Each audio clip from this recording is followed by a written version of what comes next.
I love today's roundtable. Some good topics. Lindsey, let's start with you. Okay, you know, we talk about parents outsourcing different things that are typically done by parents. We've talked about homework duties, outsourcing that, and people teaching their own child how to ride a bike, people outsourcing that. How about hiring somebody to teach your child sex ed? That's what one couple wants to do, and they've actually posted their ad online for their part-time position. This is what they would like in their ad. They talk about how they have two children. One is 8 years old, one is 6 years old, and a boy and a girl.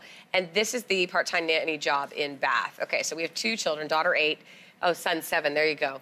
So basically what they're offering is somebody to come in and teach their children sex ed. So everything about, you know, topics including sex between two people, consent, puberty, STIs, protection, anatomy, that type of thing, because they just don't feel comfortable doing it. They said that they're worried about getting a topic incorrect or wrong. They don't have the proper terminology.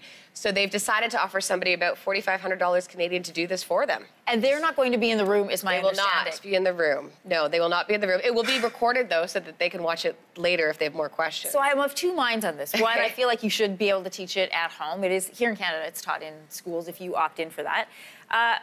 So it's good that kids will learn. If they're not going to get it in school there, it's good somebody's going to talk to them, that they're not going to try and figure this stuff out by themselves or, you know, ask their 7-year-old friends. But I kind of feel like it sends the wrong message. If your parents can't talk about sex and they're hiring somebody else to talk about that, does that not message that it's something that we don't talk about?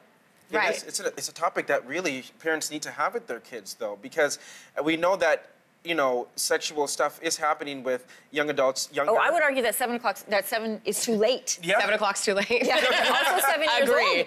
Also 7 years old is too late. Yeah, but you have to break down those barriers. I mean, if you're afraid as a parent to talk about a topic such as sex education with your child, then that's concerning, because what happens if your child does experience something that they're not supposed to experience? Who do they go to? Do they tell you, I need to call this nanny because I need to have this conversation? Listen, my parents, we didn't have we didn't have the talk, really. Like, my parents were not, seemingly now when I look back, they were not comfortable having the talk. No. So I had like I had one conversation where I sit down, it was super awkward. We were both uncomfortable, and that was it, though. Like, there was nothing else. I learned everything from my sisters, who learned it from who knows. Right. Who knows? But it's one of those things. If the parent is not comfortable, at least they're going to somebody who is an expert in the field, potentially, to teach that if they're not willing to have that conversation. So at least they're getting the proper information from somewhere. It just feels odd. It just feels odd, you know, because the parent is the parent, right? And you would think they have You would think, but not everybody's comfortable doing it. They don't. So maybe this is something for the schools. It's just hiring somebody like a nanny. I don't know. It's definitely strange. Yeah. But